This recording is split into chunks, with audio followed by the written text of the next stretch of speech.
Councillors, I'd like to begin today's meeting by acknowledging the traditional custodians of the land on which we are gathered and pay my respects to elders past, present and emerging.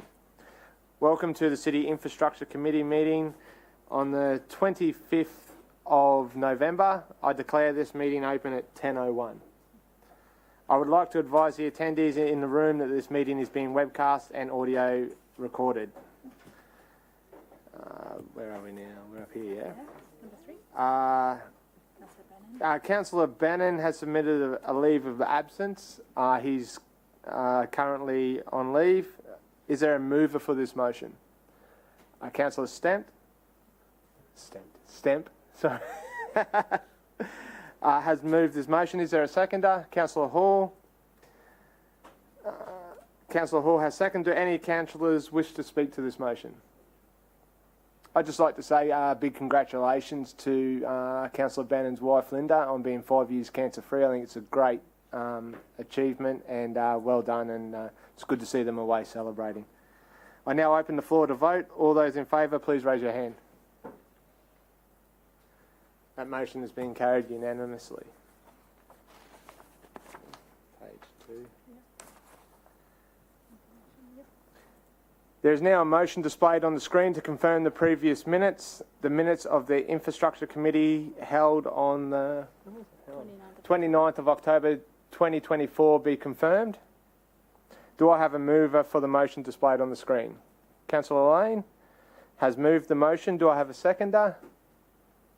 Councillor Hall. Now I open the floor to vote. All those in favour, please raise your hand. That motion has been carried unanimously. I now refer to declarations of conflicts of interest. Do any councillors wish to declare a conflict of interest today? There being none, I now refer to the reports on today's agenda. Just before that, I'd just like to pass over to Darren Scott, our CEO, to make a short announcement. Thanks, Mr. Chair. I won't take much of the committee's time. I just thought it'd be an opportune moment just to introduce Gerard Briley, the new Executive General Manager of Logan Water. I just wanted you to put a face to a name. Gerard's joined us, this is his second week? Third week, so still getting his feet under the table, but I might just throw to Gerard just to give you a brief overview of his experience and relationship with Logan. Good morning, councillors. So I'm Gerard Briley. So I joined 2 weeks ago. So I'll just give you a quick update on my background. So I've most recently joined from Icon Water, which is the water utility in Canberra. Down there I was running the ops maintenance, project delivery, engineering area. So quite similar business to Logan Water. I do have some affinity and history with Logan. I was previously here with with Downer as part of our partnership, which is delivering our infrastructure. And so I was here between 2009 and sometime in 2018. So I have some affinity with the southeast corner and Logan specifically. So as Darren has mentioned, just getting my head around the business at the moment. I think Darren's given me some grace to understand what's happening, and I look forward to meeting you as our paths cross. So thank you for having me. Thank you, Chair. So yes, some experience building infrastructure in Logan. We've got a focus on operations and safety at the moment, and that's one of the things which Gerard will be focusing on in the first instance. Thank you. Unless there's any questions. Councillor Wilcox, now be nice, it is Gerard's first time in here. Good morning, how are you? Thank you for coming. I do have one question, if you could please follow this up for me. I have a childcare on Newbeath Road that has been constructed, and part of that construction was I actually had to do works out the front. They hit a water main, yada, yada, yada. That was like 6 to 8 months ago. I still have not had a resolution from the developer or Logan Water in the works getting completed. I literally got an email this morning from Ben at 7:30 because I did ask last night, where's the works being done, because it's actually sunk, it's getting dangerous, the plate's loose. He's in a sense, I went out today to go and look at it and that sort of thing. But this is an ongoing saga from 6 to 8 months. Like, this should not have happened. Can you please follow up for me and get me a resolution, because I'm constantly getting a deluge of questions about this from the community hitting it every morning when they drive to work because it is a main thoroughfare. Yes. Thank you. Yeah, absolutely. I can follow that up. Councillor Lane. Thanks Oh, very hold much, on, Jared. Mr. Chair. Jared, welcome. It's really good that you've come from an area that focuses on water savings as part of their core business. I know that Canberra goes through some pretty tight times, and our local residents really love saving water as well. So I just want to say good luck, and I'd love to have a chat with you and just let you know how local residents are thinking. That'd be great. Perfect. Look forward to chatting as time permits. Thanks, Jared. Take the opportunity now, mate. Go.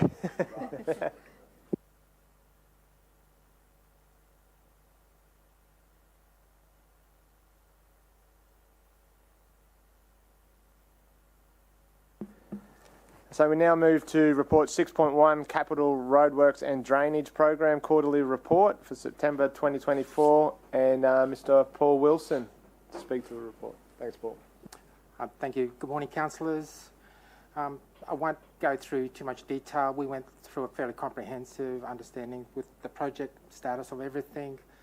So I'll actually just table it, that the report has been read, and we'll actually just take any questions on that report. Otherwise, we will table the report as being noted. Councillor Murphy. Thank you. Through the Chair, good morning, Paul. I just wanted to say thank you to you and the team for constantly working with BMD, which is doing the Kelper Avenue catchment and the Kelly Street catchment. Just recently, we've completed the Logan Street and Friar Road intersection, and a lot of residents are very happy that that has finally been finished. I know we're waiting still for some line marking because of the weather that we've had, so please, residents, if you're out there listening, just be a little bit more patient with us. We have hit some hiccups along the way, but the team, Lisa and co, are keeping us up to date. We've got regular updates on the website and we share them as well. So congratulations to you and BMD. It has been a massive job to take over that job and complete it, and we're flying along, and it looks like we should do very well with our timing as well. So thank you very much. Thank you, Councillor Murphy. I'll pass that on to the team. Councillor Wilcox. Thank you. Morning, Paul. Just wondering, Teviot Roadworks, with a lot of rain, there's been a lot of water pooling and that sort of thing. Do you know, have they lost any time, or are they still on schedule due to all the rain that we've recently had in Division 11? Thank you, Councillor. My understanding is that they are still on track to deliver on time.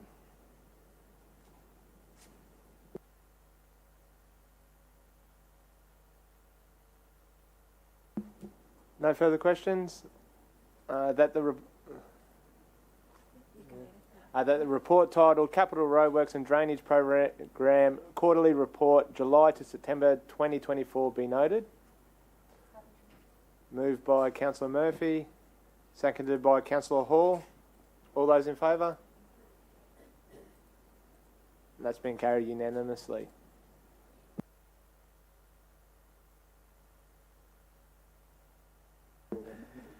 Any GB for you today, Paul?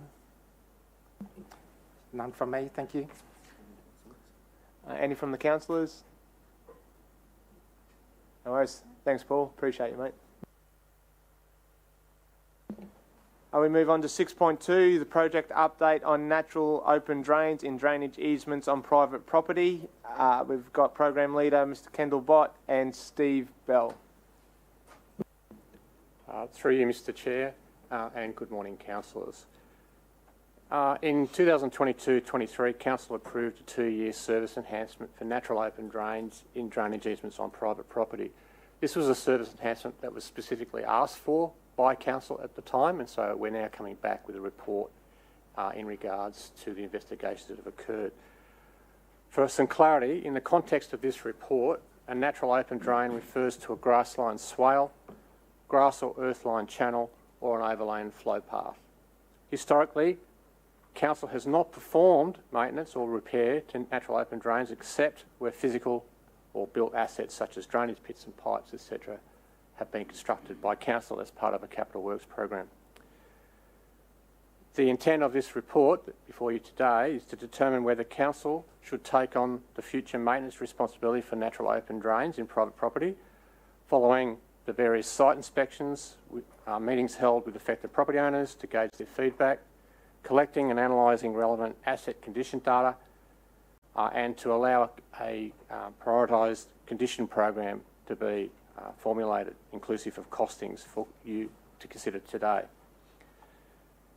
The work comprising the service enhancement has been completed, with the Mayor and councillors provided with briefings on the service enhancement findings between June and August this year. Council now needs to determine the way forward for the maintenance and repair of natural open drains and drainage easements on private property. It will be a recommendation to Council that the status quo remains, whereby property owners continue to maintain natural open drains on their land at their expense and risk, albeit with ongoing improvements in Council's engagement with and in communication to property owners regarding the maintenance responsibilities on their land. We've actually prepared a short presentation. I'll ask whether you actually want us to go through that. We're happy. It's similar to what has been presented to councillors as part of the divisional briefings. If not, we can just go straight to the report. You want to have a look at the presentation, councillors? Yeah. No.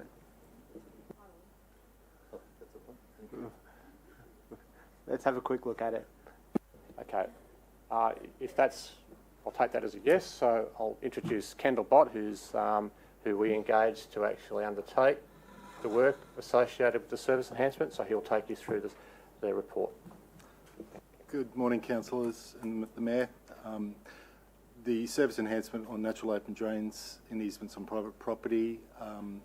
This presentation involves overview of the drivers of the service enhancement, what was behind them, the approach we've taken to deliver it, the findings from condition assessment inspections of nearly 3,000 properties, an overview of several options and a recommendation, and a brief discussion on next steps. So what's driving this service enhancement is nearly 5 years of La Nina conditions causing unseasonal, above average rainfall, low levels of awareness amongst residents with easements about roles and responsibilities of maintenance. And when problems go wrong in easements, such as erosion, in this example, specialised services, heavy equipment and plant, and expertise that's usually what's beyond a domestic garden shed is usually required to fix it. This example is in Claremont Resort in Park Ridge, where there was a very wide, deep erosion within the channel that was migrating towards those dwellings. So a quick overview of the approach that we've taken. There's been 4 stages. Initially, there was a desktop investigation to determine which properties with easements were relevant to the program. That wasn't an obvious thing. That took quite a bit of work. The next stage was inspections of 2,875 easements, which was finalised in July this year. We're reporting findings now while we're still doing maintenance works because we had an increase in scope with the easement program, and I'll explain that in the next couple of slides. So that first stage involved determining which easements were relevant to the program. At the start of the program, all we had to work off was a mapping layer of 16,488 easements that had been provided by the Queensland State Government. So that mapping layer obviously had the location and the size and the dimensions of the easement, but no information about the purpose of the easement. And easements are granted for a range of reasons: high voltage electrical, sewer, water, right of way. So it was crucial that we assigned a purpose to each of those 16,000 odd easements to help us work out which properties we needed to visit. And that was a manual process that took about 9 months.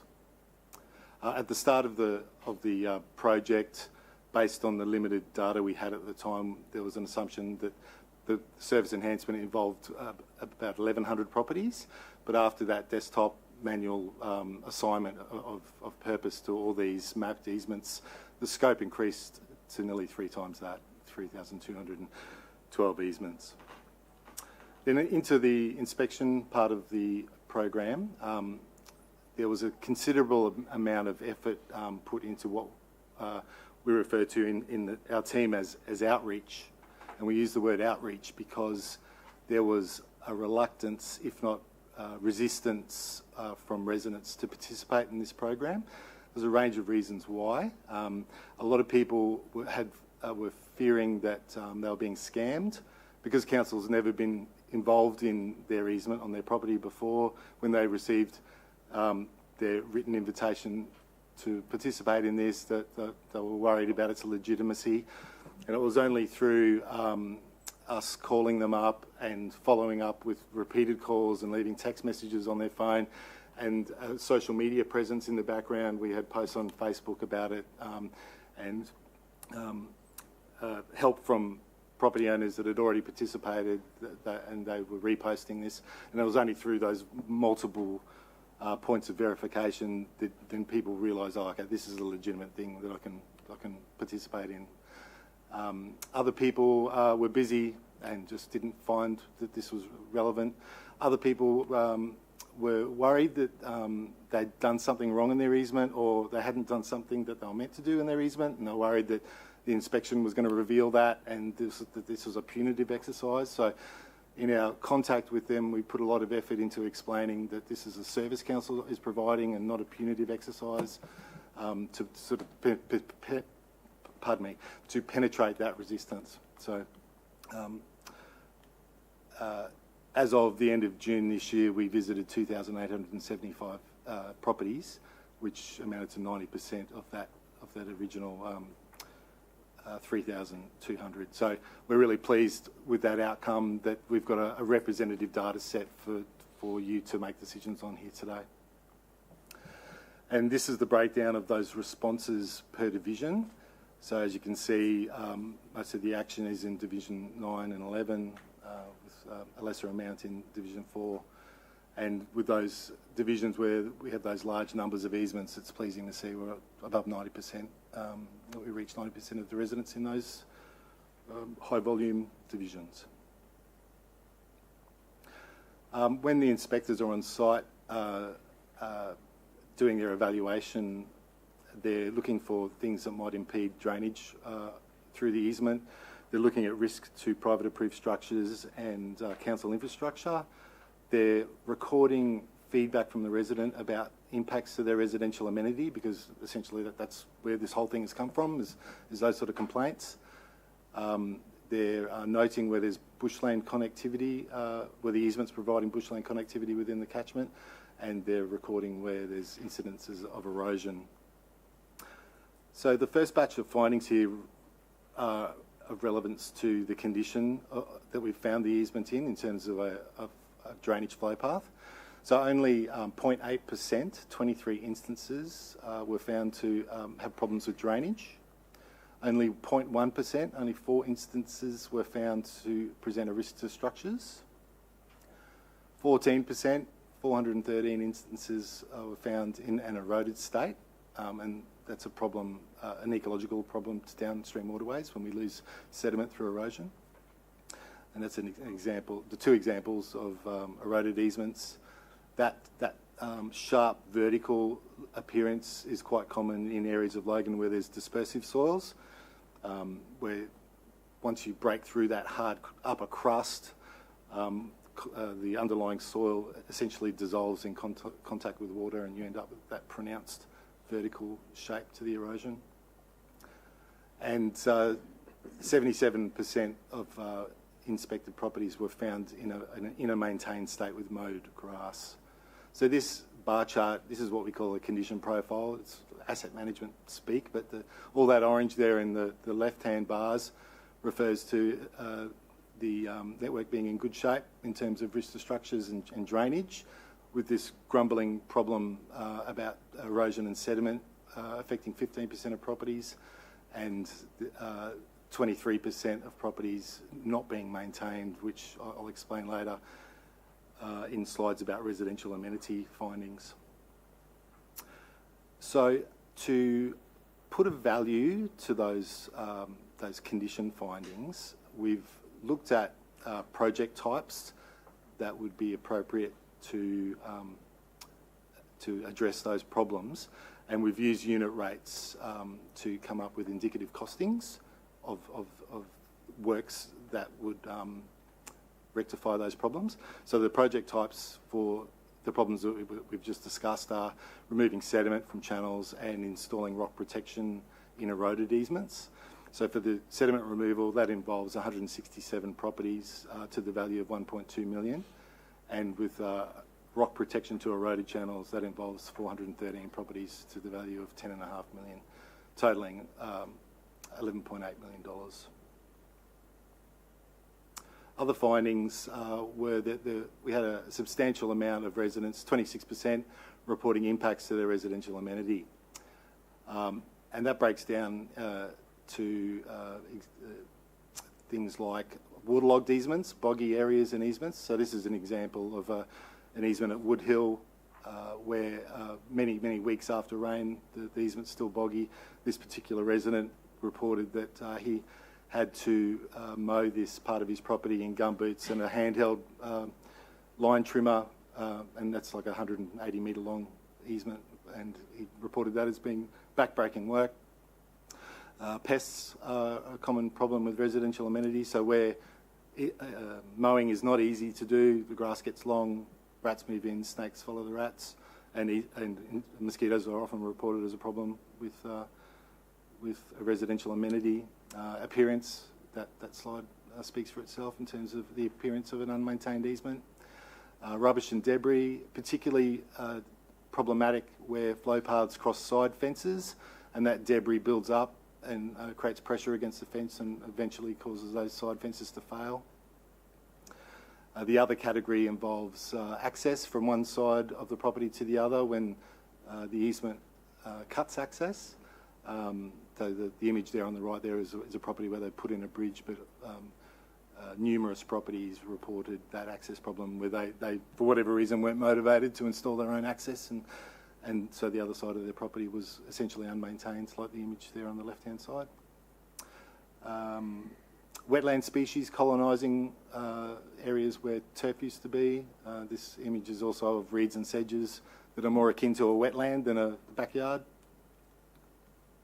And this last slide in the other category depicts subsurface failures. So again, with dispersive soils, once water comes in contact with that material underneath the surface, it just dissolves away, and that's a subsurface piping failure. So again, we've looked at project types to address those findings, and the project types here are installing subsurface drainage to prevent that waterlogging, installing top hinged swing fences, swinged fence panels as a means of where they open up under flow conditions and allow the debris to flow through, and providing improved access through either small culvert crossings or small bridges. So for the first type there, subsurface drainage, for the 189 properties affected, that come to 843,000. 49 properties affected through the fence panels, 196,000, and providing improved access at 40 properties came to 800,000. Other findings were that 25% of easements were found as providing bushland connectivity in the catchment. We had updated legal advice that's explained that if council gets involved doing works in private property, there'll be a risk of exposure to claims for compensation, changes to our legal liability, community concerns about spending public money for private benefit, and landowner expectations that we'll continue to maintain their easement in perpetuity. We've looked at a range of options, the status quo. So the status quo is that where there's constructed assets such as culverts, concrete aprons, concrete spoon drains, council maintains those within the easement, but once flow leaves those assets and becomes overland flow across the property surface, then it's up to the property owner to maintain. So that's obviously the first option. Second option is the council contributes materials only, and the property owners arrange their own works using those materials. that there's an annual works program that addresses the condition problems that I spoke to earlier in the presentation, that there's an annual works program that addresses the residential amenity problems such as waterlogging, and the last option we considered was seasonal vegetation services. So we've tabulated the costs associated with each of those options in this slide, and as you can see, the column on the far right, that totals those costs over 10 years amounts to a significant cost of providing those services over that period of time. So our recommendation is that we maintain the status quo with improvements in community engagement to address that confusion that a lot of residents have about maintaining their easement, and to prepare amendments to the planning scheme to prevent problems with new developments. Just finally, we're delivering the maintenance and rectification works that were funded through the service enhancement, and we're prioritising that work firstly to where there's risk to private approved structures. The second priority is where we need to restore drainage function to constructed channels, and then with the remaining funds, we're prioritising on the worst sites where there's erosion. The next steps are preparing that amendment to the planning scheme and construction development manual, and finalising the works program. That concludes my presentation. Thank you.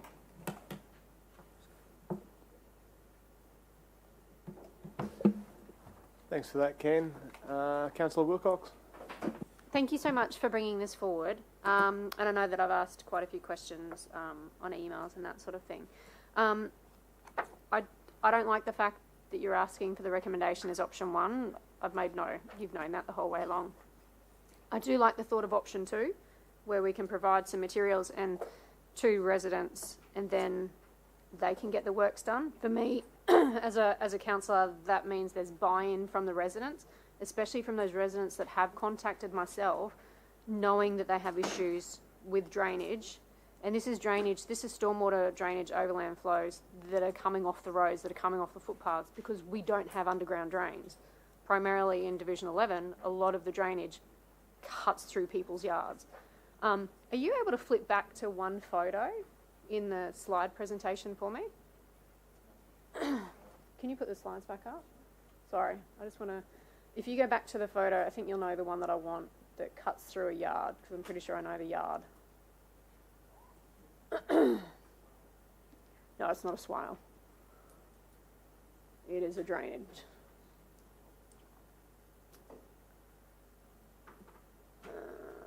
That one. That one I'm pretty sure I know is at the back of Flagstone, back of Drover. Yeah, it is. And I was just telling Nathan about this one before. What you can't see in those photos is how deep it is. That's actually up to my waist. I can stand in it and it's up to my waist. What you can't see in the photo is the size of the drainage pipes that are shooting down the side of his house. So the drainage pipes are almost probably up to my chest, and there's 2 of them coming off the road. So all the water flows come off the road, they come down to this one point, and then 2 drains shoot through this person's yard. And I'm glad you've got it, because at the moment that is chock-a-block full of water, and he literally can't get in there to maintain it. I understand that people living out here have easements and that sort of thing. I've had easements on my property. But what we don't do very well is put up red flags when people are doing searches to buy properties, and we don't give them the information that they need.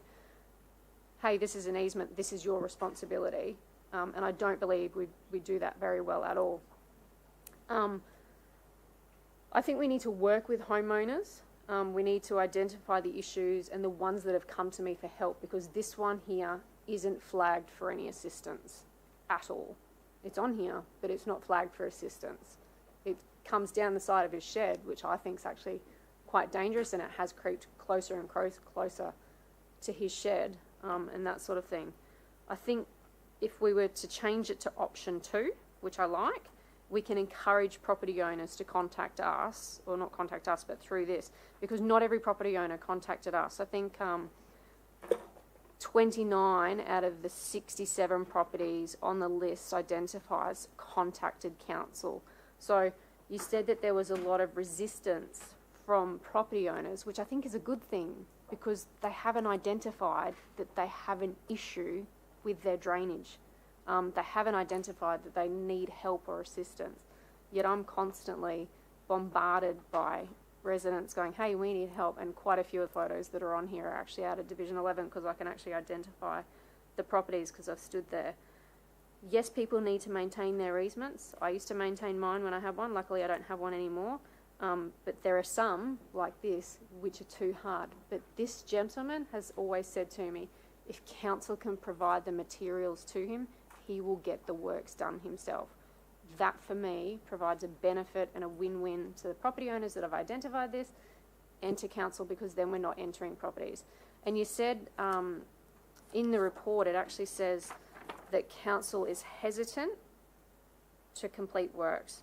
Hesitant doesn't mean they can't, they won't, or they don't, because they do. They've assisted quite a few residents in my area with drainage works where it's been dangerous. They've gone in, restored drainage functions, and that for me is what this should be all about. It is restoring drainage functions where we simply don't have stormwater drains to access the back of properties to where the water flow needs to go. So for me, for anything, I'd like to see the recommendation changed to option 2 so that we can actually get a good outcome for the residents that actually want it and need it. Thank you. Through you, Mr. Chair. For council to support that particular option, there would need to be a budget assigned for that. Council's maintenance budget does not accommodate the ability to be able to provide materials to residents to support works. So I get where you're coming from, and getting that skin in the game is actually a really good thing. But there's no capacity because of the current fiscal issues that we have to support that within our current maintenance budget. So if council was to look at that, we'd have to look at perhaps an investment proposal to allocate some funds for perpetuity for that to actually occur. Councillor Bradley. Thank you. Through the chair. You referred to the planning scheme, including something in the planning scheme. What specifically do you mean by that? And would it address Councillor Wilcox's concern? Because I suppose I'm very fortunate. I represent an area that's very urbanised, and the last lot of master drainage is happening at the moment. The whole time I've been a councillor, I've had numerous, well, not me personally, there's been numerous Division 1 master drainage to deal with these sort of flow issues and water in people's properties, etc. How specifically would it be addressed in the planning scheme?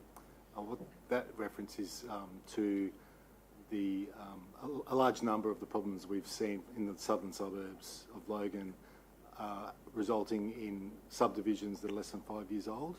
So there's something wrong is happening in Really? that needs to be addressed by tighter requirements in the planning scheme. So when those problems are referred to DA for answers, typically those answers are that the subdivision's been constructed in compliant with the planning scheme, so there's no recourse to have the developer rectify the problems.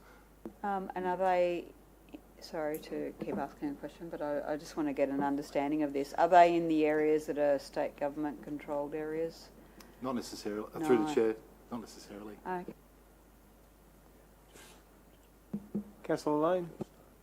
Thanks very much, through you, Mr. Chair. Thanks for that, Kendall. Can you go back to the picture of where all the drains are located in the city?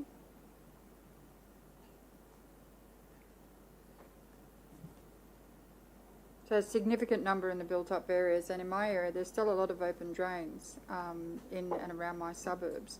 I'm actually supporting option 1 quite simply because I don't believe that the cost of doing this can be borne by council. I understand that there are, and I have residents who've actually fenced off their easement. They don't recognise that it's their property anymore. They've given up.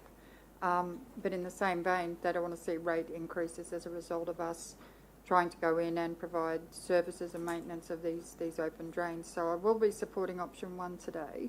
But there is a sentiment out there that sometimes we can be a little bit lackadaisy with when water drainage issues happen, that we cannot be as reactive as we potentially could be. So I just thought I'd feed that back in, but also say thanks for the report. As I said, I've got a lot of open drainage in my suburban area. In my built-up areas, I still have a lot of open water channels, so I get it.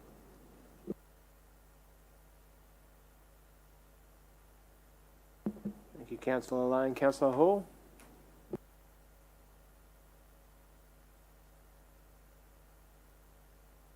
Kind of metaphor to help a lot of people, especially the people at home, understand how I see this. Like, to simplify it, when you buy a car, you're expected to keep that car in a roadworthy condition.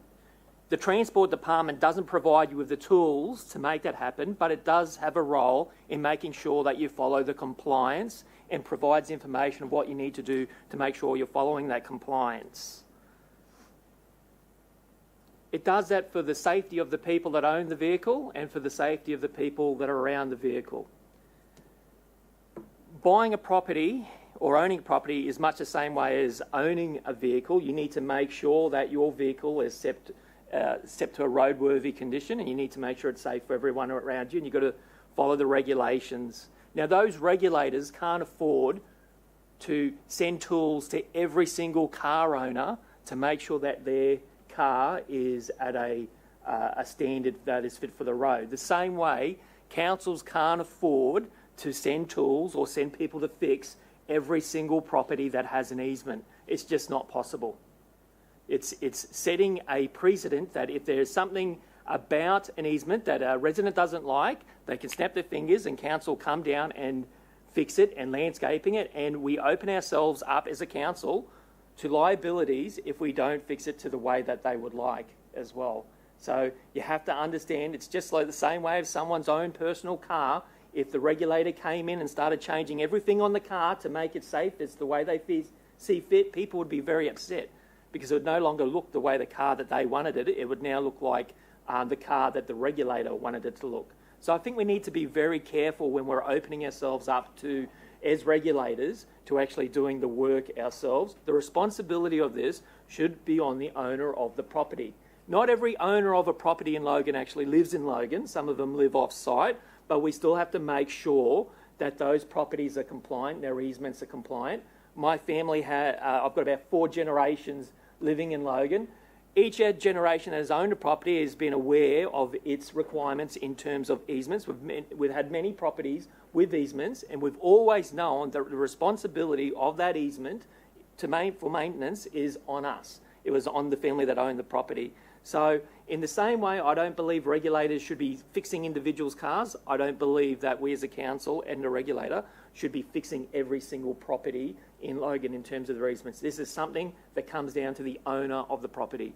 And if you need more information, if you're purchasing a property, it's your responsibility to check what the easement is about. If there is an easement on a property that you're about to buy, it's your responsibility as a buyer to check what is required of that easement, what you need to do. So people are informed in terms of when they are buying property of what there is a requirement of that ownership as well. So that's where it sits. I'm more towards the first option, the recommendation of council. Thank you. Thanks, Councillor Hall. Mr Mayor. Thank you, Mr Chair, through you. So I remember first asking about this problem because I was having similar problems to what Councillor Wilcox was experiencing as a divisional councillor back in 2017. It's great to see the work's been done, and I know it's taken a lot of time to do it because at the time I was told that this was an unviable use of resources to look into this, and it's taken 2 years for you to do this work, which shows that it was a pretty expensive process. So good on council for figuring it out. Mine was in response to a number of residents who live in Waterford West and back onto the Logan River and have easements that release from road networks, and because they're the low point, it goes through their property. And while I'm sympathetic to those residents' concerns, and sometimes there's actually a space where council should intervene because for a lot of these residents in particular, the damage to their property is outside the easement. So the easement isn't functioning, the part of the easement that is the easement is working well, but the water then goes where it wants to, which is well outside the easement. And I think we actually had a service enhancement come through for consideration to fix one of those properties. It's done an okay job, hasn't done an amazing job, but it's a lot better than it used to be because there was damage outside the easement that we were seen as responsible for causing. My concern about, so $1 million over 10 years, although it says 200K per year, I'm not very good at maths, but I think that doesn't quite add up, but that's okay. I assume that you're hoping that they won't need it every year. That's why you need 10 mil over 10 years, 1 mil over 10 years, sorry. My concern with this is that there's a lot of overland flow that does damage and erosion to people's properties. So once you start saying we're going to give $1 million to people who have an easement, and that person has an easement, their property would have been cheaper because of that easement, because it's a burden, an encumbrance on the land. There's a lot of people who don't have easements who would then say, well, if that person's getting resources from council for their rates, that's great, but I want it too. I can think of a number of properties in parts of Marsden, just off the top of my head, as my experience with the former councillor for that area, where we've approved a legal discharge point, which is just a pit. In heavy rain, that pit fills up in about 5 minutes, and then that water, which is coming from the stormwater from the roof of a shed or a house, streams through a neighbour's property and carves a path down to the lowest point.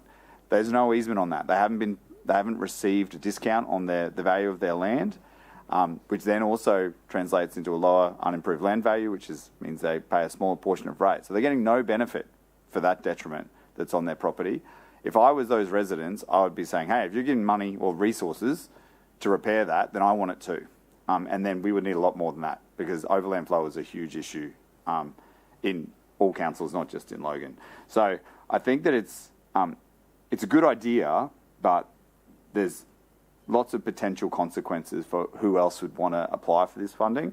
So you'd need, if option 2 is what councillors have an appetite for, you're going to need to either think of a process or a way to apply for it. You're going to have to exclude people. You're going to have to explain why you're excluding them. Because if you just want to make $1 million last 10 years and it's just materials, then you're going to have a really clear set of guidelines and explain to people why someone with an easement is getting a benefit, but someone who doesn't have an easement isn't. Because that's probably the biggest fairness test that I'd struggle with. So while I'm happy to see an investigation of what that would cost and look like be undertaken, I'm probably not willing to support it outright today, noting that even if we made option 2 our choice today, we would still need to bring it back to budget for consideration, because as the manager has said, there is no budget for this. So anything we do today is just going to refer it to a future special budget committee process.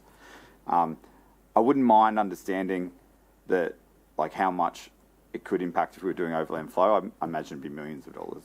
But there's no real way to tell, because overland flow is mapped, but it's huge. This is tiny compared to the overland flow impacts. So while I understand where Councillor Wilcox is coming from, and I think there are places where there is extraordinary and unusual damage, which you could come back to council and say, hey, I think we should be repairing this. That's what I did for a property in Waterford West, and council voted, and council provided about 10 grand to go and provide partial cost of repair. So I think it was 50-50 with the homeowner, because it was extraordinary damage and it was also impacting their neighbour's property as well. And in circumstances like that, I think it's worth council considering it on a case-by-case basis. But to say all people with easements can apply for resources that people without easements can't, even though they may be experiencing impacts that are caused by erosion from stormwater that they don't have an easement to compensate for or to expect it on their land, I think is a bit unreasonable. Thank you, Mr. Mayor. Councillor Bradley. Thank you, through the chair. I'm just curious what other councils do in relation to this issue, because it's not just our council that would be dealing with easements. Through the chair, in the attachment to the report, from memory, page 17 sounds right, be around there. There's a section that refers to benchmarking with all other councils in South East Queensland. The short version is that no other councils are doing this. They align with our status quo option. Finish this off, Councillor Wilcox. Thank you very much. How do we tell water flow where to go once it comes out of a drain pipe? Yes, there's an easement, but how do we go, hey, if there's a rock there, you can't go around it. You've got to go the other way. Can we do that? Sorry, bit we can't tell water where to flow. The easement is there. Water can flow outside of that easement, I'm pretty sure, because if there's something blocking it, it will find another direct path and it will create issues further down the line. Developments that weren't there previously are now there, and they're creating more water flow. They're creating more water issues downstream. And it's written in the report, numerous easements in new developments have failed due to the lack of maintenance and poor design beyond the landholder's capability. And that's not due to the landholder purchasing that block. That's due to developments being created. But council doesn't have a budget to maintain or rehabilitate these sites. Council doesn't meet the expectations of stakeholders. All I'm reading is that council can wash their hands of, we approved this 30 years ago. It doesn't function the way it should now. Climate change is upon us. La Nina's here. All of these things are compounding, and yet we just seem to go, you know what, it's a drainage issue. That bulkhead's ours. The rest of it cuts through your property. There's the easement. Tough. That's all I'm hearing. Now, back on the picture, there were different colours on there. Are the different colours different easements? Do they map different easements, or what do the different colours represent on that map? Through the chair, that map was the full 16,488. So we've got high voltage electrical, sewer. That's what that was representing. Yeah. So it didn't actually eliminate and just put on that map just the open water drains, because that would have been beneficial. Because Councillor Lane said that, you know, she's got open water drains. Yes, she might have a few, but probably nowhere near as much as obviously what was on the other grid that shows in Division 9 and Division 11, which is cutting through our areas and that sort of thing. Is that correct?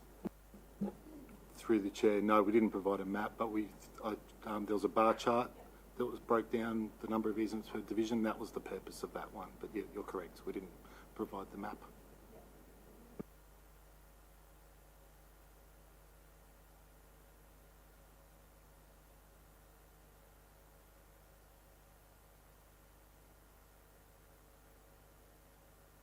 So on that bar chart, are they private or are they council? Where are those ones? Through the chair, these are easements that are granted in council's favour on private property. Okay.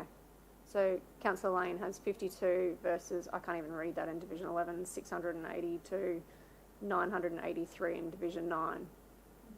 Yeah. Yep.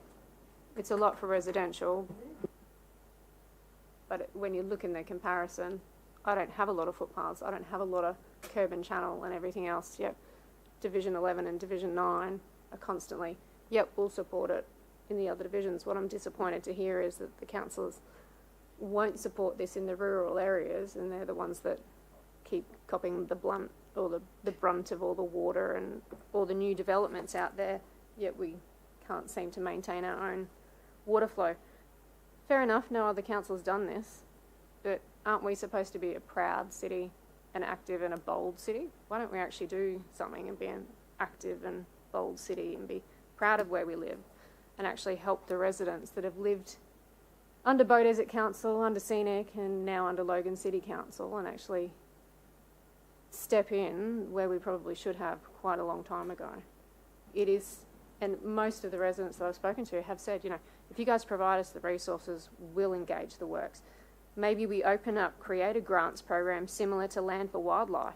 And I have said to numerous of the ones that were on there, you guys back onto Oxley Creek catchment, you are able to engage a grant, and some of them have, and they've done stabilisations projects and that sort of thing. But some of them don't have the right size land, so they can't apply for the grants. Possibly, you know, if we can engage that $2 million across 10 years, surely that could be a program that we could engage and have a grants program. It is $2 million across 10 years. We do it for Land for Wildlife. I don't understand really what the difference is for this. So I think from there what we might do is we might table the PowerPoint and then we'll get a motion up. Happy to table.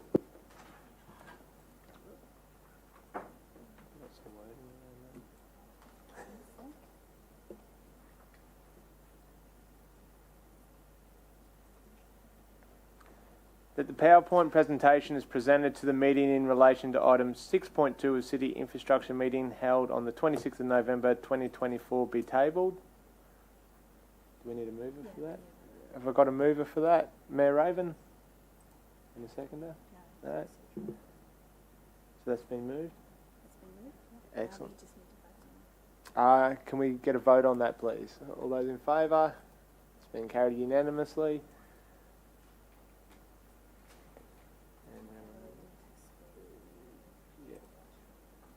So we'll test the recommendation one first, that council does not take on the management of responsibility for the ongoing maintenance and repair of natural open drains and easements upon private property as outlined within the report titled Projects Update on Natural Open Drains in Drainage Easements on Private Property.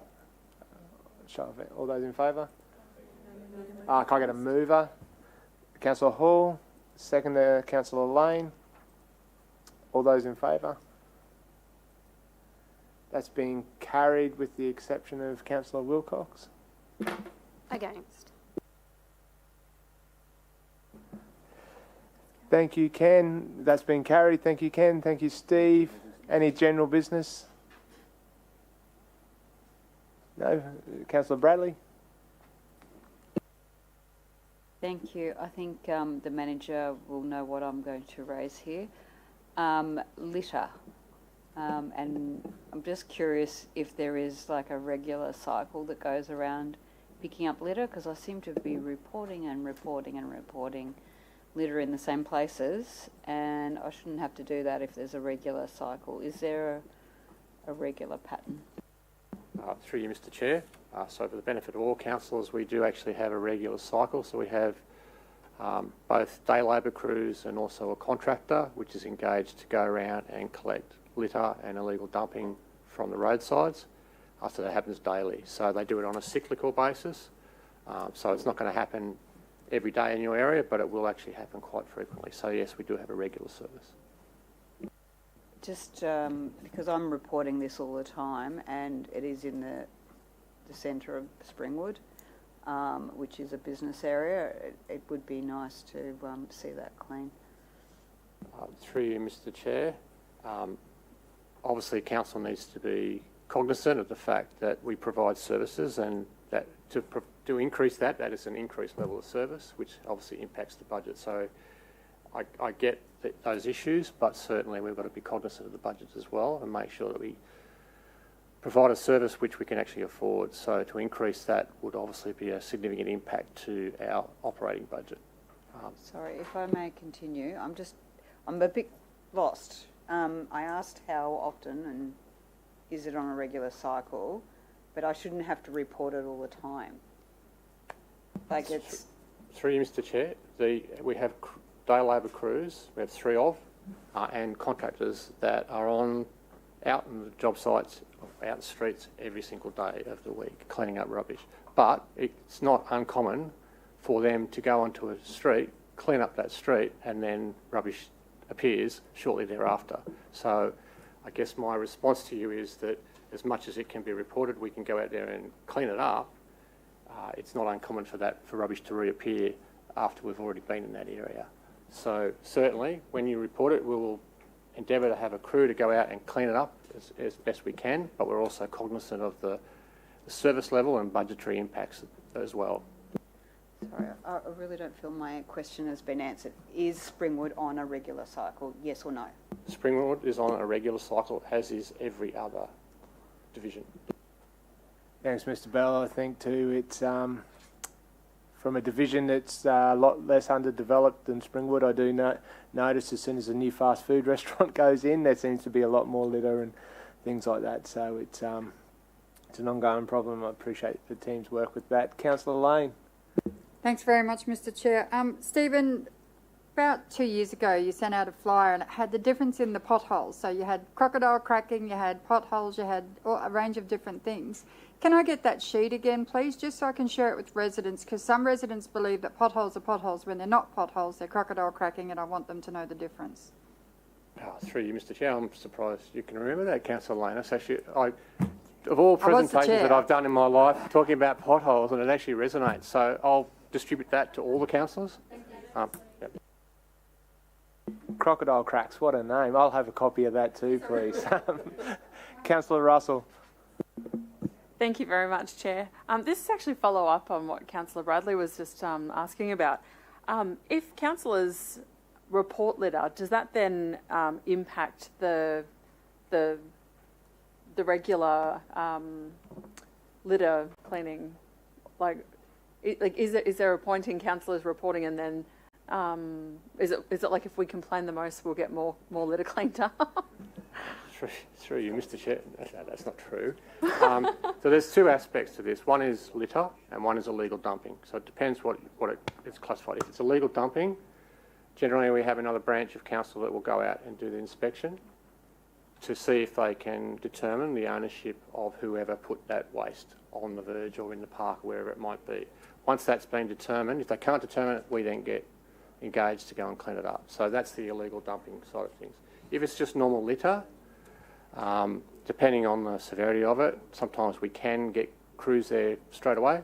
Other times we can't. Other times they might be close by. They might be within a day or so of that area. So it really depends on where the crews and the contractor is at that time, and their availability as well. Because we only have one contractor to service the entire city.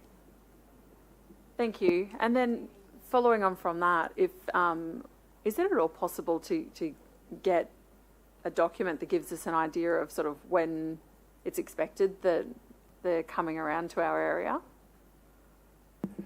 Through you, Mr. Chair, I'll explain this in two parts. Yes, I can give you a general overview of what our current cycle is. For the benefit of council, we're currently going out to tender again for a new cycle. So again, once that happens, we're looking at a number of different options, particularly for our street sweeping site, which is not connected to litter, but to go back to Councillor Bradley's concerns about the streets in that area. We're looking at different street sweeping cycles to actually make that more regular in some of the more busier areas like Springwood CBD. Thank you so much. Yeah, and does that also include just the litter collection? I noticed that there's the difference between the general litter collection, the street sweeping, and then also the dumped, the larger things. Would that include just the general litter clean-up? Through you, Mr. Chair. Okay, so I'll start with street sweeping. Street sweeping is done on a cyclical basis, so generally you'll get 4 sweeps a year. With the litter collection, as opposed to illegal dumping, litter collection happens every day of the week. Illegal dumping is slightly different. That's where someone decides, for whatever reason, to go and dump material on a verge or on a park or wherever it might be, and then we get a call to go and collect that. But before we do that, another branch, the city, I can never know what their name is, CSI, go out and do an inspection. They sift through the rubbish to see if they can find out who the owner is, and then if they can find that, they'll go back to the owner and serve an order on them to pick it up. If not, then we send our crews out there to go and pick it up. Wonderful. Thank you. So just to follow up, the general litter collection, are we able to get a document that gives us an idea of what the cycle looks like then? Thank you. I really appreciate it. Well, there's no more general business. Thanks again, Ken and Steve.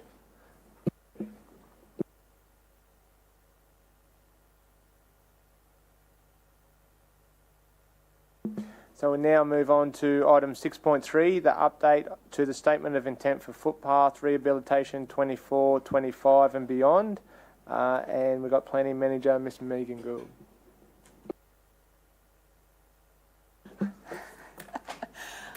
Good morning, Chair, good morning, Ma'am, and good morning, councillors. Yes, item 6.3 is a fairly minor revision to the Statement of Intent for Footpath Rehabilitation. This was brought to you back in 2023. Since then, we've done a small supplementary footpath survey on our e-bike and fed the results of that into the prioritised list. And so we're bringing it back to you for endorsement. That was probably about all I needed to say on that one, so I'm happy to take any questions. Yeah, before we take any questions, Director Darryl Riley would like to talk to the report. Thank you, councillors, for indulging me. I just wanted to give a bit of a context. We've seen a few of the statement of intents coming to council, and there'll be some more that will come in the new year. So while the footpath program hasn't had a significant change, we've seen some minor changes to that work. We're trying to actually bring all the SOIs back so that we see them all shortly following our last election. So we bring them all together with a timestamp, if you like. We're looking towards then revisiting them, coming back to council around mid-term, with the idea that we would then come back again following the next election again, so that we actually, I guess, are informing council at the start of their terms and on the way through. So this isn't an SOI that's probably a long way out of date or had a lot of change to it, but we are trying to, I guess, bring them all into an alignment within a similar time frame, just for context. Councillor Bradley. Thank you, through the chair. I'm more curious about this e-bike. What does it look like? Because we've had different versions of this over the years. Is it possible to get an image of it? Through the chair, probably we could share an image. It's down in the car park, in the manager's car park, but certainly we could share some images of that. Thank you. Yes. And we can share that on our socials. Yep, I thank think you. so. Yeah. Councillor Wilcox. Mr Mayor. Thank you, Mr Chair. Through you. Do you need a special licence to ride the trike? Through the chair, you do need to complete the health and safety induction, yeah? So to make Challenge sure you accepted. That sounds super cool. I actually did put my hand up to compliment you on the report. I love that you actually showed how you're doing the machine learning and how accurate it is, and you put that information to the report, because that was my first question when I was reading how good is the AI. Really, really good from what it's doing. So yeah, I just wanted to compliment you on a great report. And through the chair, I'll just share the thanks and congratulations to the team here, so Anthony and Zach. So it's their work, and Jim.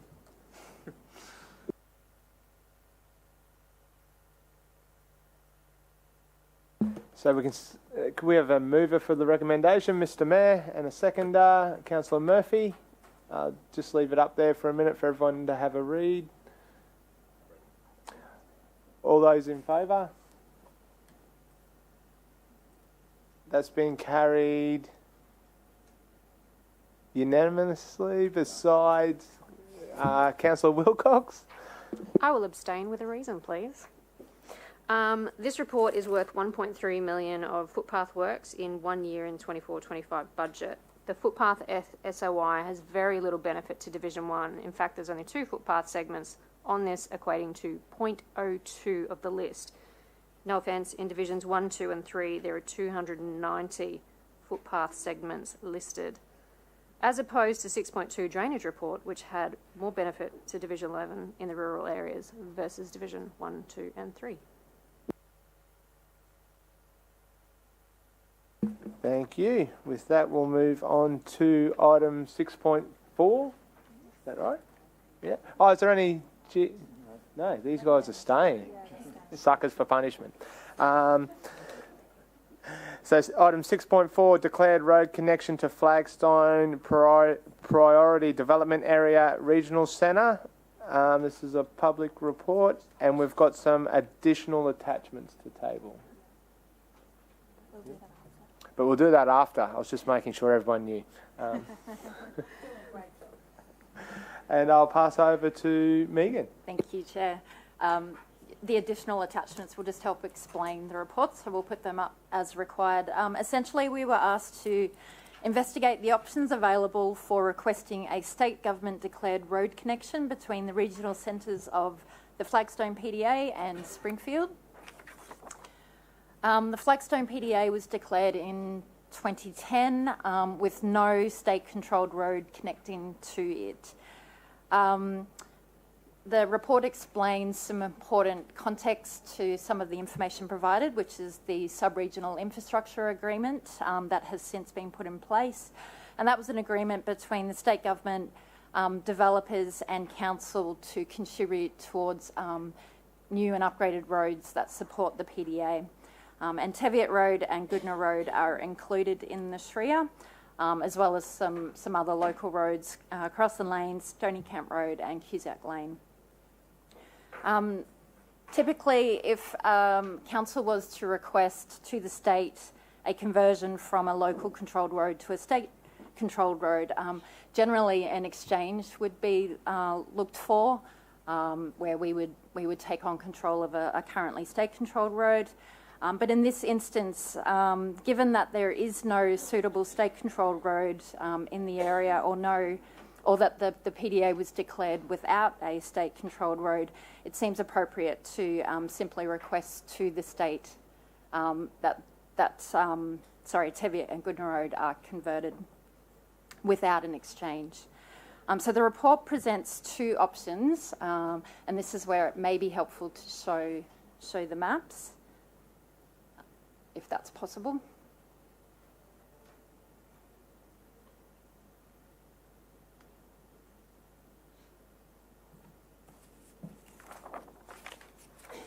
Yeah.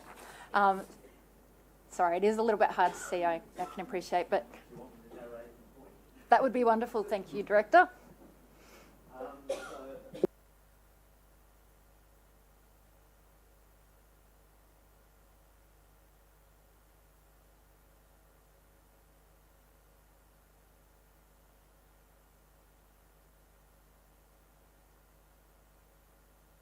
The two options are similar in the bottom. They would come up through the bottom Undella on White Road, up onto Teviot Road. Mount Lindsay Highway is out here, and we continue north. If we slide down, effectively up to Rail Bridge at Middle Road, where the roundabout is located, effectively out through Goodna Road, past the school, and over to the Ipswich boundary to Springfield was option one. It's about 29 kilometres of road, I think. It is the longer of the two options that are contained within the report. Effectively, it would be suggesting that the regional connection is between Flagstone to Springfield. There is some advantages around that in that there's rail in Springfield, which would provide, I guess, that regional connection back to that location. The downsides would be a request for a further length from the state government to be changed over to declared road. The other thing being that at the boundary where we join with Ipswich, we would be joining back to a road network which is in control of the local council, not actually onto a state declared road at that connection point. If we look at option two, effectively that same bottom connection as we come up Teviot Road from Undella on the new section which is being in construction at the moment by, I think it's the Riverbend Development. Effectively, when we get to Crossan Lane, which is opposite Chambers Flat Road at Mount Lindsay Highway, effectively turning the declared main road connection through Crossan Lane out to Mount Lindsay Highway, effectively joining onto the existing network that's provided by the state.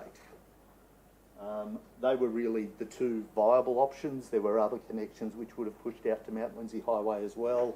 Most of those were either flood affected like Cusack Lane or Scott's Lane, which wouldn't provide that higher order of connection which we'd be talking about or expecting from a main road declared network.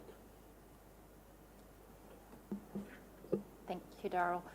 So the report recommendation is that council be requested to write to the Minister for Transport requesting the road corridor be converted from local government controlled to state controlled roads to provide required regional level connection to the Flagstone PDA as outlined in option 2, being the shorter second route that we identified, noting that the SHREA agreement is in place, and so we would be seeking some of those roads would still be subject to that SHREA agreement. Thank you. Councillor Lane. Thanks very much, Mr. Chair. Through you, what is the SHREA agreement worth? How much is it for those particular roads? Through you, Mr. Chair. So the overall share agreement at the reset in 2022 was worth about $3 billion, in total. So I'll come down if that's okay. Yep, about 2.1 in total for roads. I'm not certain on the exact quantum for all of those roads because that's probably about 4 or 5 in total across those. But if we look at Teviot Road, it's a higher proportion percentage, so we end up putting in a portion of that funding ultimately, and the far more than 200 million by the time we went from all the way from the southern end through. Yes. Thanks. So we're talking about palming off $200 million of what would be otherwise ratepayers' money for the residents of Flagstone to the state government. I'm all for that. Thank you very much. A portion of it will be paid for by the PDA development, which is why the SRO is in place, but it's certainly a movement of obligation to the state if they were to take that on, yes. Councillor Wilcox. Not sure if this is a question for Director O'Megan. Explain to me why we can't ask for both options, combine it all, adding in Newbeath Road and the Springfield Greenbank Arterial. If we don't know, we don't know. And if we don't ask for the max, then we can't negotiate down. You're asking for us to go for option 2, which is a lesser of two evils for me. If we don't ask for the most that we can get, we have no negotiating power. So why can't we combine it, add Newbeath Road and the Springfield Greenbank Arterial, which is what I actually asked for in the motion in the first place? Through you, Mr. Chair. So the option for council to ask is at council's discretion. There isn't a formal process that is an application which says, under these circumstances, you make this application and therefore this happens. This is a request that we would be sending politically to the current state government to say, we believe that it would have been appropriate for there to be a declared main road connection to such a significant regional city. So in my mind, if I play it out, I think our total expected population at Flagstone is in the order of around 130,000 residents. That's a fairly sizable rural town. And I guess the argument that we're putting forward is one that says for that size population, which the state approved in a PDA area, that it would be reasonable to have a connection to that. There is no limitation that us as officers are placing upon what council can ask from the state. We are probably providing advice that it is not precedented that the request would be approved. We can't point to another example that's in that space, but we certainly support the idea that it is appropriate to ask. What we ask for is pretty much at council's discretion. We've tried to provide the background and the information for your consideration. The point of the motion that I brought up in July was to get people moving.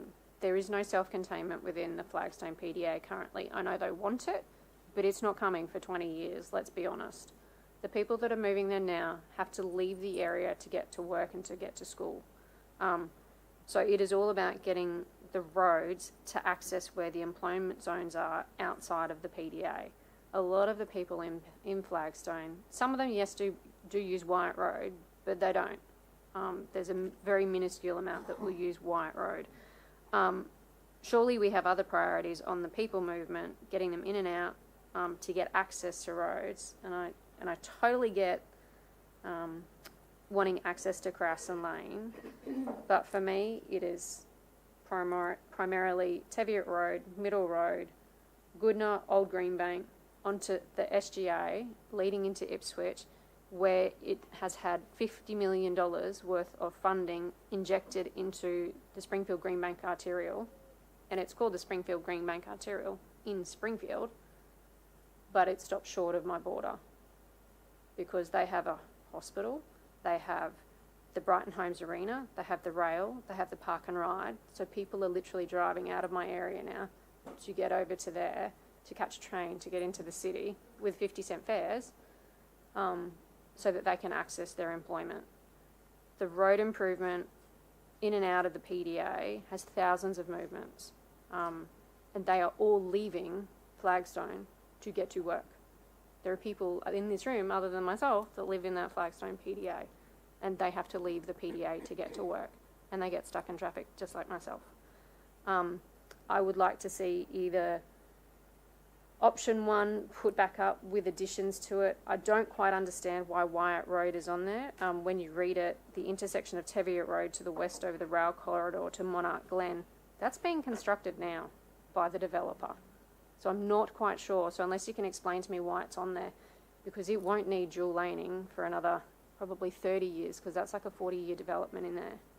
So unless you can explain to me why that one's on there, the rest of them great, but I'd like to see the addition of especially Newbeath Road and the Springfield Greenbank Arterial, because if the infrastructure funds cannot cope or cannot fund all of these, then we need to actually advocate more for the state and the federal government, because they've both chipped into the Springfield Greenbank Arterial on the Ipswich side. Through you, Mr. Chair. The question in regards to Wyatt Road, when we looked at the proposal in its total and around that, the greater Flagstone area in the longer term planning, it extends well into Undollah and further further west towards Ripley. You are correct that the state provided catalyst funding in a loan format to the developers to build that section of Teviot Road to the south, including the new bridge over the railway line at Wyatt Road. We were really, I guess, looking at a future planning piece that said 20, 30 years from now, where if there was a declared road through there, should it run to? And we thought that it was appropriate that it should run all the way into the greater Flagstone area, which is why we included Flagstone in that. It's not the higher priority at the moment, but at this stage, this request is probably not so much around what would be constructed when, it's around what would be declared main road corridor. So if we're to send through a list of roads, can we prioritise the roads within that list, or are we just asking for a list of roads? Because I would like to see Wyatt Road at the bottom of that list, if it's still included. Through you, Mr. Chair, there's not a formal process, so the correspondence would be correspondence which the Mayor would be happy to forward, outlining the request as it stands. I'll just quickly jump in, just from a question for you, Daryl. You stated there's no formal process, and we're obviously voting on here today just to get the Mayor to pen a letter to TMR, because I agree with Councillor Wilcox being the divisional councillor there, and if we could get this to happen, the relief it has on our ratepayers. Are there complexities around the option where, in a hypothetical sense, if it was to become a state road where it connects back into a local council road on the Ipswich side, does that strengthen, weaken our argument per se? I'm only talking speculatively from my knowledge. It would seem a sounder argument if we were asking for a declared main road to connect to another declared main road. That's all I can answer in regards to that. Yeah. Mr. Mayor? Okay. Thank you. I support the declaration of main roads. My concern is you're trying to do it to get improvements to the road. There's no evidence that making it a main road will improve it. In fact, evidence indicates that main roads get upgraded slower than local roads. I point you to Logan Lee Road, performs really well, gets to Kingston Road and Waterford Tamborine Road, performs appallingly and has done for over a decade and is getting worse all the time. And there's no indication that that section of road, it's had some minor improvements where they double lane the right-hand turn. But if you want a road improvement, making it a state road is not the best way to do it, because you compete with an entire state's where the priorities as soon as you do that, and it falls off our list completely. If you want to save money for ratepayers, yes, definitely declare it a state road. That will work. So if that's what the council wants, happy to support it. I would suggest, to your point, Mr. Chair, that we engage, that you add to the recommendation for the Mayor to engage with the Mayor of Ipswich and talk to them about if they would be happy to be included so that it goes all the way across, because it does make sense that intercity roads do get made state roads so that it's not one city's responsibility, they get upgraded out of sync.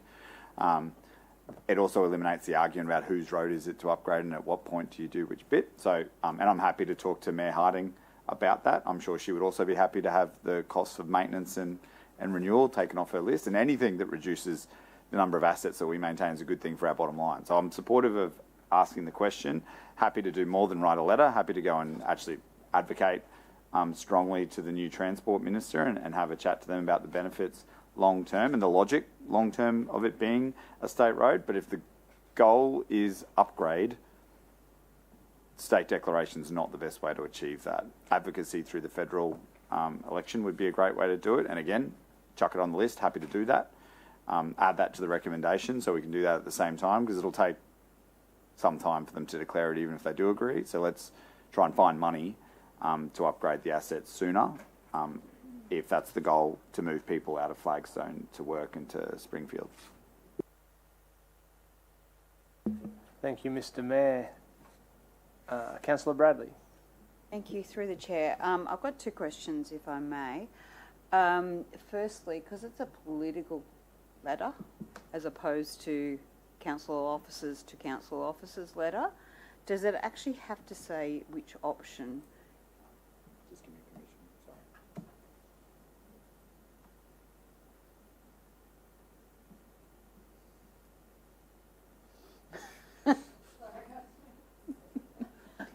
No, rather than I won't make you answer that question because rather than say there is an issue here.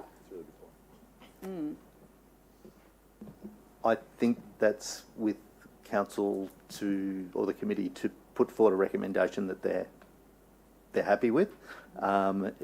We've tried to provide, I guess, the context of the options that were available. We tried to recommend the one that we perceived may be the most palatable at a technical aspect from TMR, but we're not trying to be prescriptive about what council may ultimately ask for. So if you wanted to pass a resolution that the mayor be requested to write to the minister in regards to requesting a declared main road connection to Flagstone, that could be a reasonable resolution, and then you would leave it with the mayor to determine the request.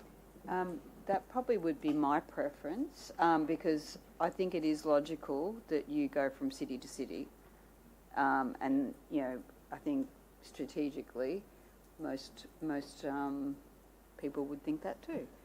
But my second question, is there anything stopping Councillor Wilcox writing to the Minister with her suggestion?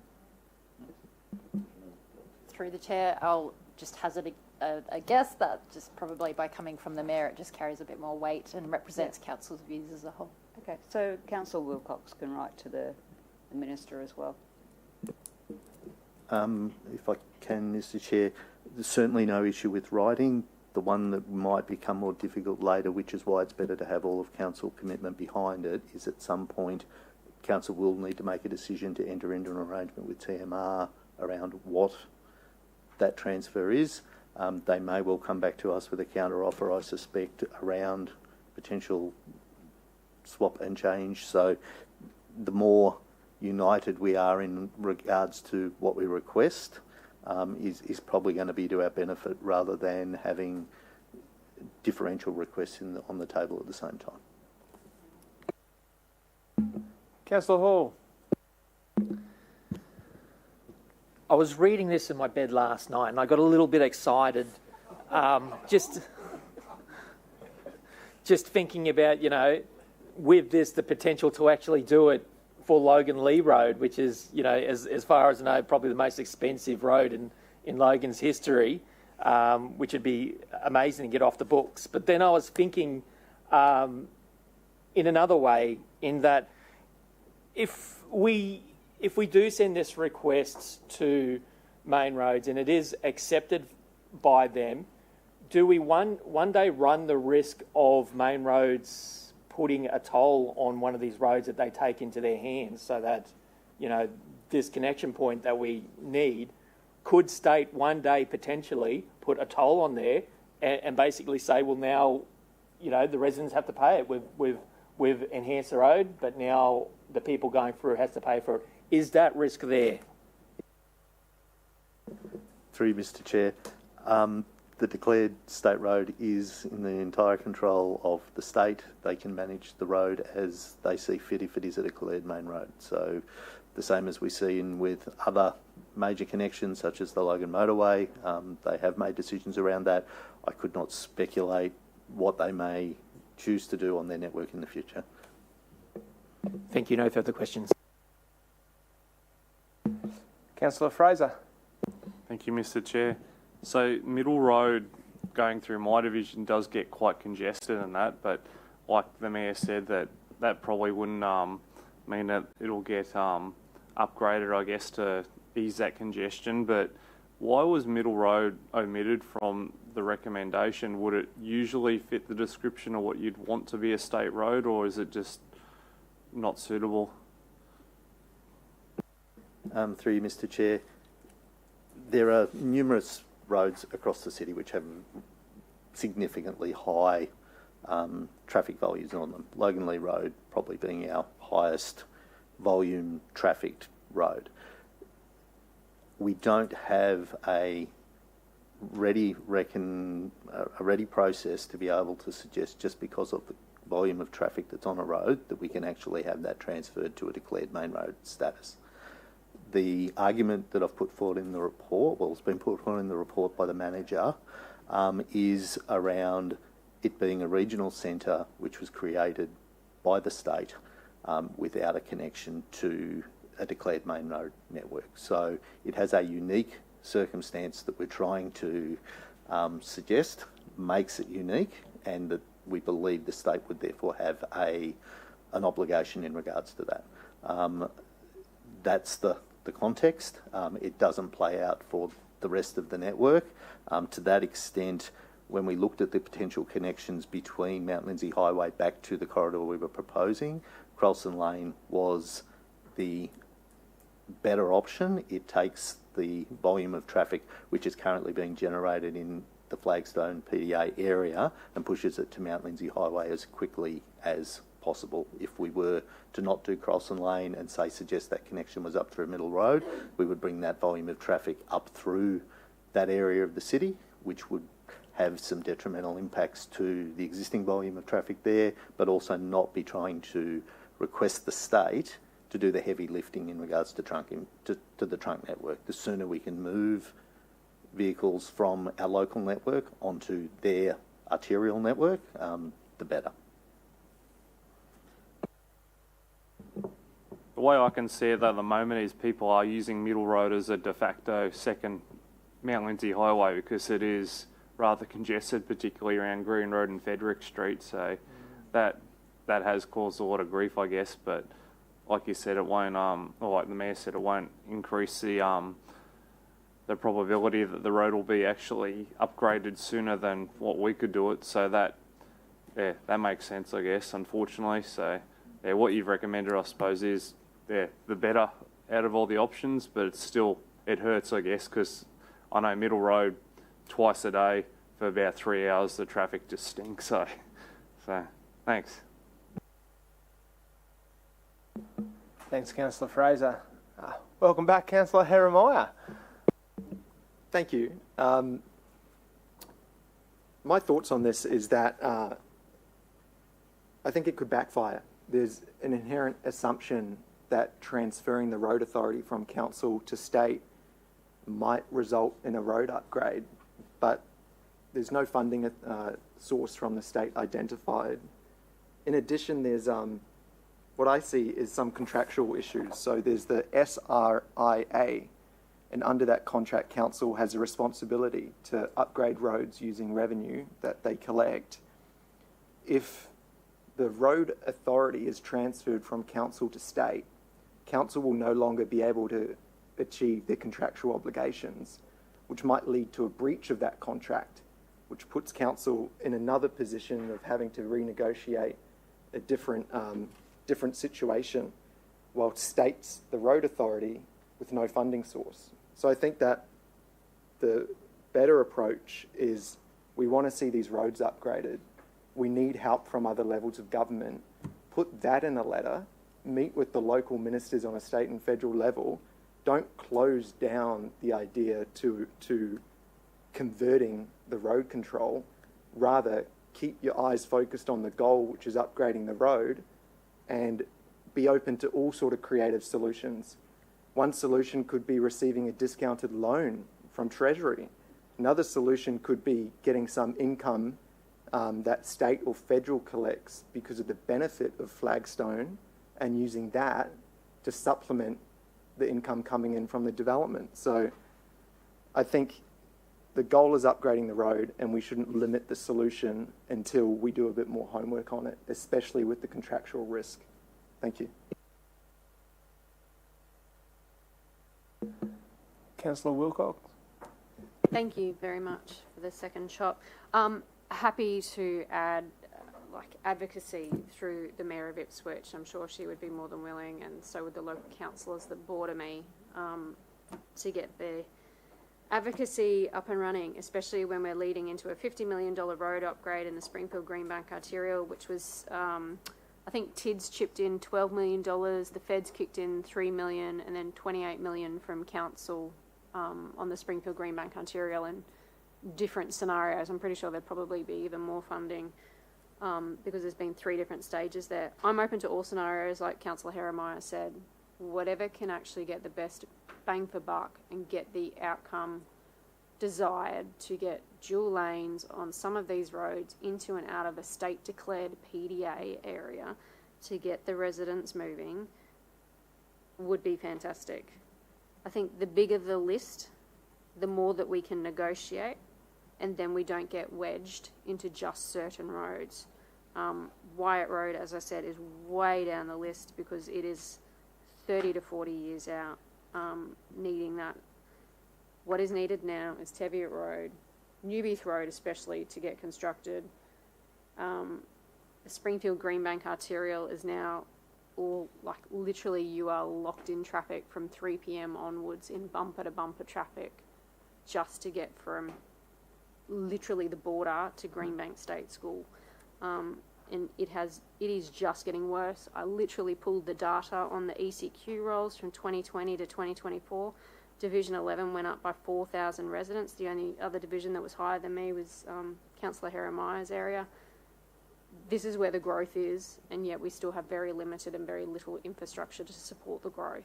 What we're asking for is the infrastructure to support the growth in state PDA where they want the growth fronts, where they've literally just opened up Monarch Glen.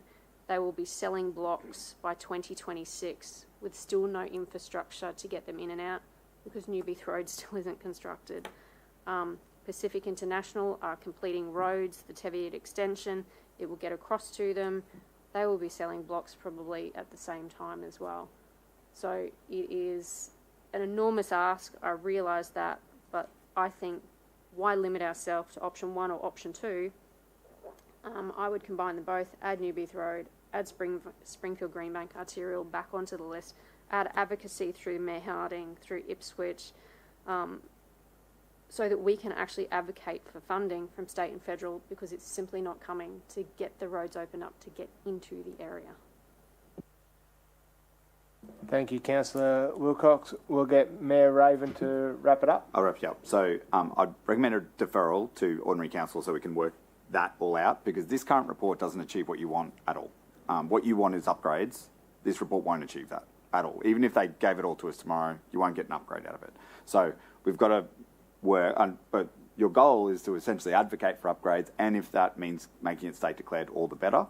I think there's actually room to say, hey, take this asset off our books, and they'll go, oh, we don't want that. You go, well, then give us money to upgrade it, right? So we could actually negotiate. So if you give me the flexibility to achieve your goal, which is upgrades sooner and not paid for by us, then I can do that. I can totally do that. And we'll just have to work the wording for that for Ordinary Council, because that sounds like, from listening to you, that's what you want to achieve. This isn't going to achieve that at all. So let's work on it. Let's defer to Ordinary Council with an intention to work on it in consultation with Divisional Councillor and the Mayor, and then we can have it sorted out by Ordinary Council, and we can get what you want, and we can work towards an outcome, and then we actually add it to the advocacy list too, so it's formally an advocacy priority for Council. That'll include talking to Mayor Harding, because I'm sure she'd love to have an asset taken off her books as well, right? So So moved when you. Appreciate the Deputy Mayor and the Mayor making sure my first meeting as Chair gets carries on and on.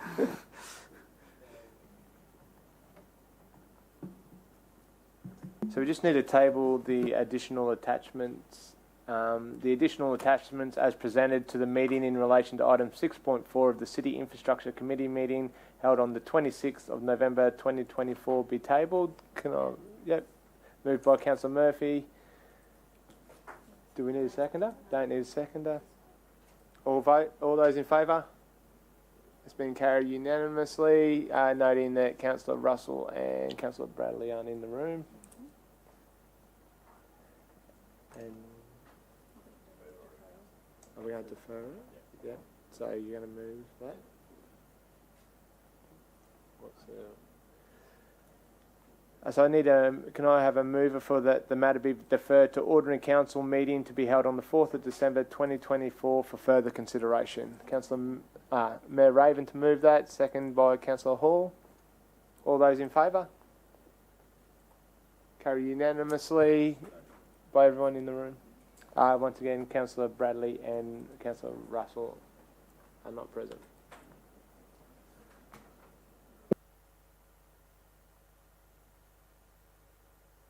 We'll move on to 6.5, the statement of intent for transport structures for 2024 to 2025 and beyond. This is a public report, and once again, thank you, Megan.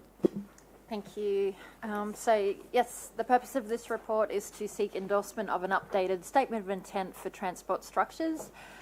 This was following a recent condition survey of various transport structures within Logan City, and that includes bridges, major culverts and gantries. We use qualified consultants to go out and undertake inspections and identify remediation works that are required. Matters might be raised through these condition assessments or else through community or councillor raised matters. And finally, the 10-year capital program has an annual allocation for structures rehab commencing 3.2 million this financial year, reducing to 1.25 million next financial year. And I'm happy to take questions on that one as well. Oh, and sorry, I did want to note that an amended table was circulated, I believe, yesterday. Thanks, Megan. Oh. So just to provide clarity around through you, Mr. Chair, around the amended table, the change was only on item 26, which was the Payne Timber Bridge. We had included wording in the original table to say that it was going to be demolished. We've amended that to say that it needs actually end-of-life cycle work. We shouldn't be preempting what the treatment should be. We would deal with that when we actually get to the structure. Thank you, Darryl. Councillor Lane. Thanks. I won't be supporting the report today because it has no costings on it, so I don't know whether something really does need to be replaced. It's a bit like the old bus stops. They actually didn't need to be replaced. We just did it because it was a standard that was required. So until I see finances on it, I won't be supporting this report. Thank you.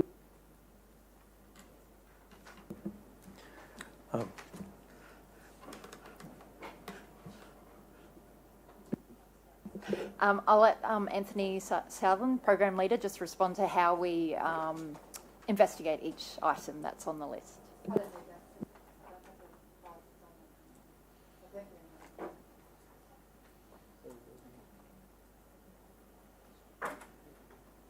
So we'll just table that the updated attachment 1 is circulated to councillors on the 25th of November 2024 in relation to item 6.5 of City Infrastructure Committee meeting held on the 26th of November be tabled. We've got a mover for that. Councillor Jackson, seconded by Councillor Hall. All those in favour? That's been carried unanimously, noting that Councillor Russell's not in the room.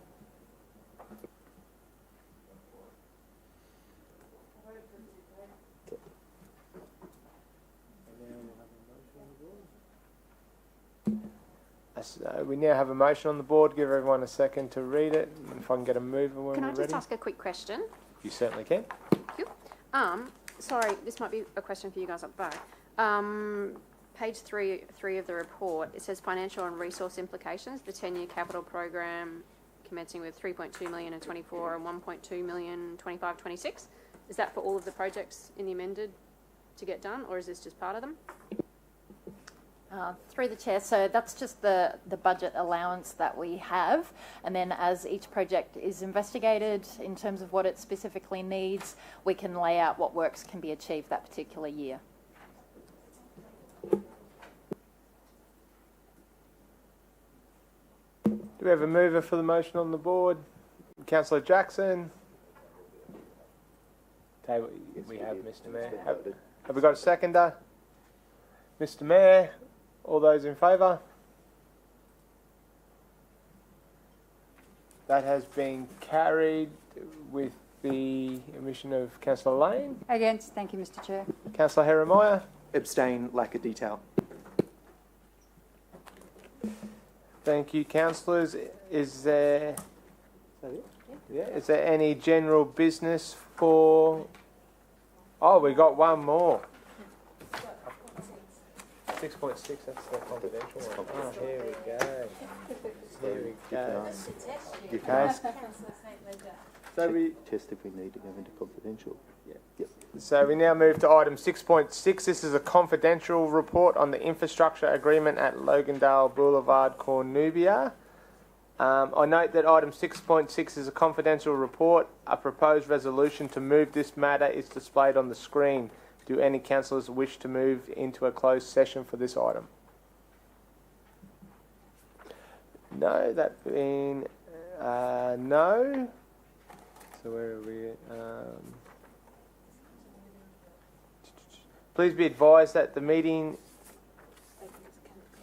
is not in a closed session, so we'll just continue with the report. So, over to you, Megan.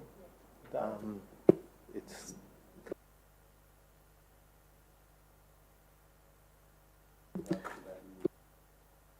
Can I move the report, please? Move the recommendation. Yeah, it's been moved by Mayor Raven. We've got a seconder, Councillor Stemp. We now have a motion on the board. We'll take a second to read it. All those in favour? That is being carried by everyone in the room with the exception of Councillor Lane.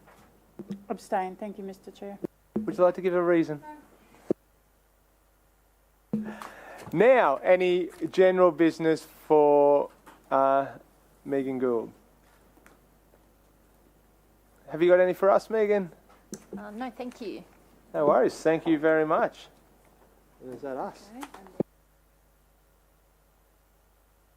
Any GB for Director Darrell? Councillor Jeremiah? Thank you, Mr. Chair. My GB today is a question around process to the Director. There's an issue in Division 8, big issue, and it's to do with Parkridge Road and the planning. In the LGIP schedule, there's a line item dedicated towards something called Parkridge Road, and it has about $130 million dedicated towards it. Now, on the scope of that line item, it describes it as the whole length of Parkridge Road. What residents have told me is there's a section of Parkridge Road that needs upgrading on a more urgent basis than other sections, and that specific section is between Clark Road and Chambers Flat Road. The reason why that section specifically needs to be upgraded is because there's a new school being built, there's a development that thousands of cars use without a signalised intersection onto Parkridge Road, and on top of that there's a new large-scale development being built connecting to that section of Parkridge Road. So I've emailed the CEO and I've asked, how do we split up that large one line item project for all of Parkridge Road into smaller bite-sized chunks that can get upgraded with priority on that specific section that's really needed? I understand it goes across the infrastructure department and the planning department. I'm wanting to understand, when should we expect a response to figure out how we can advocate to get this specific section upgraded with priority?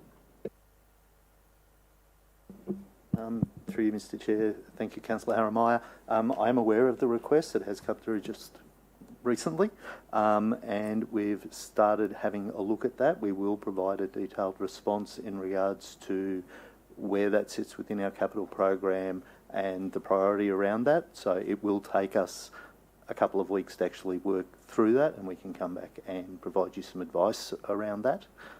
We would look to do that directly with yourself in the first instance, and then we can have some further discussion after that. Thank you. Thank you, Councillor Haramiah.